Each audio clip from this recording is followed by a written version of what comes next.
बिस्मिल्लाहिर्रहमानिर्रहीम। अस्सलाम नाज़रीन, हमेशा मैं किसी न किसी ऐसे टॉपिक पे हाज़िर होता रहता हूँ और काफ़ी देर से मैं सोशल मीडिया से अनटच रहा हूँ। दुआओं की मसरूफियत, फिर कुछ ऑनलाइन ड्यूटियाँ भी होती हैं और दीन की मसरूफियात।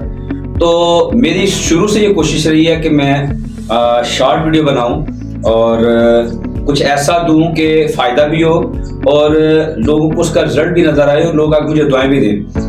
तो हमारे मुआशरे का बहुत बड़ा एक मसला जो बन चुका है उसका नाम मोटापा है। स्पेशली पाकिस्तान के अंदर अच्छा खासा पर्सनैलिटी वाला मर्द और बड़ी खूबसूरत जो औरत होती है, सिर्फ पेट बड़ा होने की वजह से उनकी सारी पर्सनैलिटी डाउन हो जाती है। ऐसा नहीं है कि इंसान कभी मौसमी तब्दीली की वजह से हो गया, कभी बुखार की वजह से, कभी स्ट्रेस ईटिंग कर ली, वो वक्ती तौर पे अगर पेट फूला है, मोटापा है तो वो मसला नहीं है, वो फिर ठीक भी हो जाता है। लेकिन एक बंदा मशहूर ही हो जाए कि वो ऐसा हो गया तो उसके लिए फिर परेशानी होती है, काफ़ी ज़्यादा टेंशन आ जाती है। तो सबसे बेहतरीन आसान तरीका का जो मैं लोगों को बताता हूँ, सबसे पहले जो मेरी टिप होती है वो ये कि आप लोग मगरिब के बाद खाना ना खाया करें। इस्लाम में भी 2 टाइम खाना है।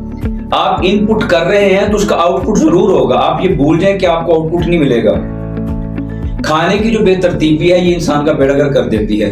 एक ही काम करें कि मगरिब के बाद खाना ना खाएं ताकि रात को जब जिगर ने, लीवर ने क्लींजिंग करनी है बॉडी की, वो सही कर सके।